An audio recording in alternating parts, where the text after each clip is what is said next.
Okay, great. So thank you again, Lytton, and thank you for the opportunity. I'm really excited to share some of this new approach that I've begun in my classes for allowing for more formalized flexibility in course assignment deadlines and opportunities for revision. So I knew that I wanted to address my standard approach to these elements long before the COVID-19 pandemic and how that pushed us remote in the spring of 2020. But it was this new reality that kind of prompted that critical reflection and dedication to finally making that leap to try out a new approach.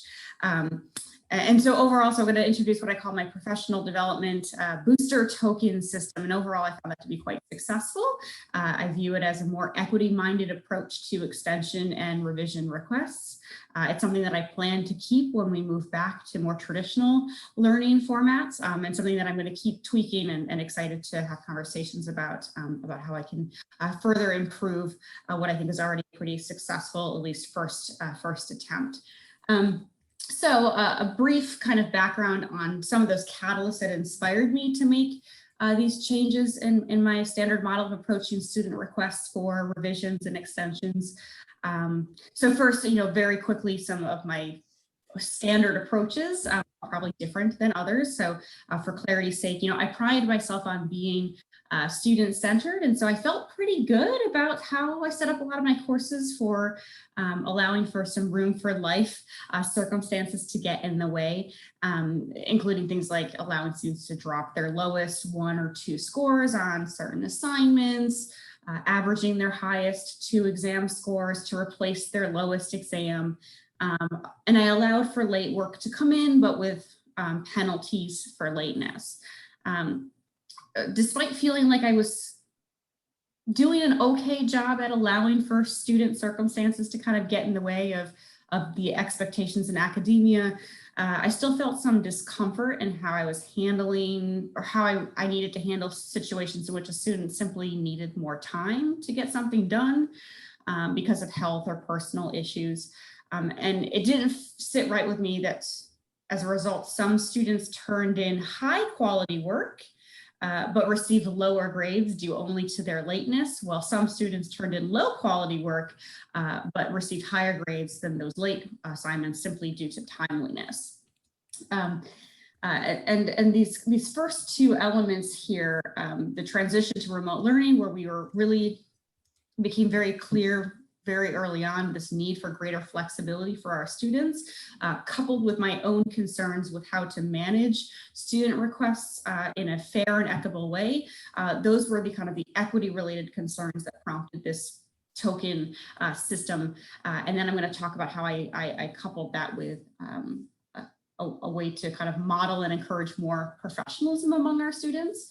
But the biggest concern here is related to equity. So when I was thinking about my approach to flexibility, I wanted to try to set up a situation in which I was allowing for greater access for students for those extension and revision requests. And so a very non-exhaustive list of certain elements of equity that I wanted to account for in my new approach were things like, COVID-related stressors and racial climate-related trauma, which can cause students to be cognitively distracted, have detrimental mental, physical health outcomes, and they might need extra day or 2 or a week, or submit something that they weren't totally focused in on and want a chance to revise and improve throughout the semester.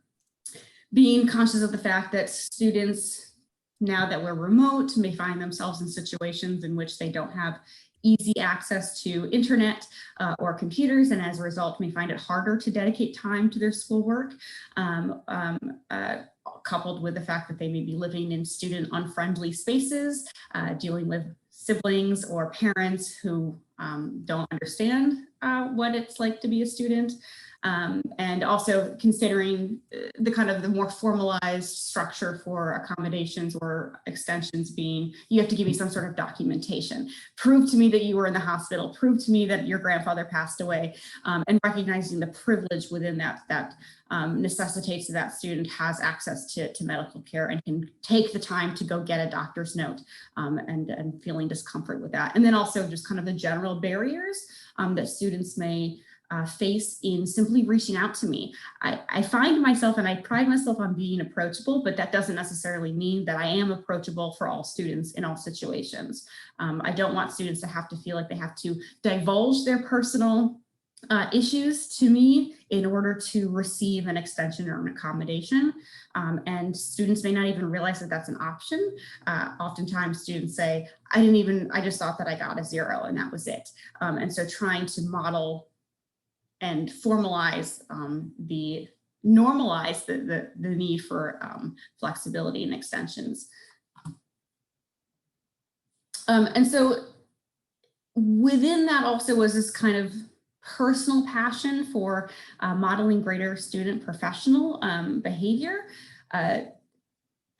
compounded by the move to remote learning. I found myself kind of inundated with emails, not only students saying, I need an extension, I need an opportunity to revise this, my internet is cutting out. I was also getting emails of things like, when is this assignment due? What is your extension policy? Things that were answered in the syllabus, and also colleagues also sharing with me that they had students who were inappropriately Zooming from their bed, and just trying to make sure that I was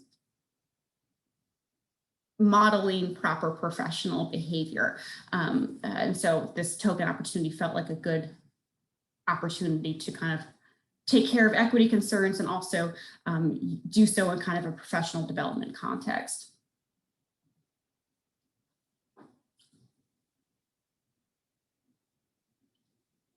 So the token system itself, so this is an example of straight from my syllabus where I explain to students the token system. Students start the semester with 2 booster tokens that they can exchange at any point in this semester with just a quick email to me that just says, hey, Dr. G, I'd like to use a token on assignment X. No questions asked. They don't have to explain to me why. It's just an automatic, I'm using my token. So they can use the token for, again, a 2-day extension or whatever the standard policy is for that particular assignment, or a revision. So if they submit a paper and aren't happy with their grade, they get the feedback, they can say, hey, Dr. G, I want to use my token to revise that paper, and they have an additional week to turn in a revision. So it allows for greater opportunity for growth and learning as well, that they get some feedback and they get a redo. Students can earn tokens throughout the semester by engaging in various professional development activities, whether that's attending a talk, or doing some extra assignment in class where I'm asking them to go above and beyond what we're doing in class. But they can also lose tokens if they aren't behaving professionally. So they all get a reminder first before they start losing tokens. And so that would be if a student was behaving inappropriately during a Zoom class, they'll get a warning from me via an email or some sort of follow-up and say, just so you know, this is your warning. Next time you'll lose one of your tokens. Same thing, if they're emailing me questions that are on the syllabus, I will direct them to the syllabus and say, just so you know, right, this is your warning. Next time you'll start seeing a reduction in your professional development token allotment. It also rewards students who are able to meet the deadlines throughout the semester. So, I kind of think about it like calling in sick. You only get so many days in which you can call in sick before you're going to lose your job. But we do get sick, and some days we do need that day off. But so students who are able to meet those deadlines, all of their tokens that they have at the end of the semester convert to extra credit. So there is a reward for maintaining the tokens, but I always tell my students, don't hoard the tokens. They usually have more value if you use them than if you try to save them.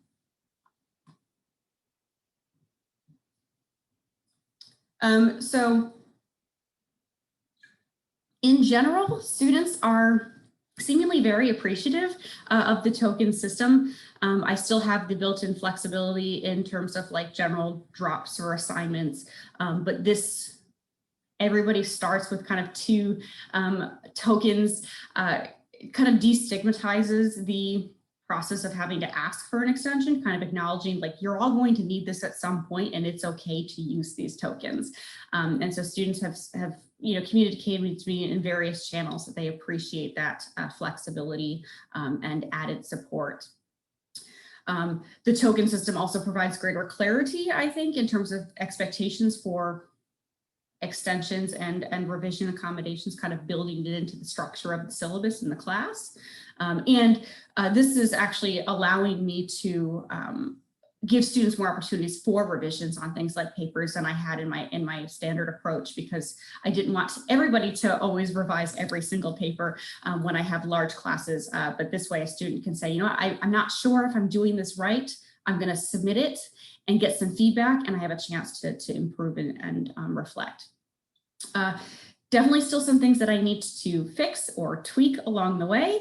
I need a better system for how to document and track the token. So it hasn't cut down on the number of emails that I'm receiving. Now I'm just getting emails that say I need to use a token. And so I'm thinking about ways to kind of streamline that with some sort of like online submission form. So I have some sort of portal for logging token use. And students still need some guidance on how to best use their tokens. So a student may ask to use a token to resubmit a 2-point assignment, and I tell them, but if you keep that token, it's 1.5 points. So maybe you should save that token for a 10-point assignment. So I'm still kind of teaching them how to use the tokens to their advantage, whereas other students have really quickly learned, or I have told them how to game the system, where, save your token, take a 0 for the assignment, and resubmit it for that extra week. So I need to kind of build in some structure there to kind of prevent that from happening. And the other thing that has become apparent to me is kind of incorporating the token use with pre-existing accommodations. So a student who has flexible deadlines, how does the token system work for them?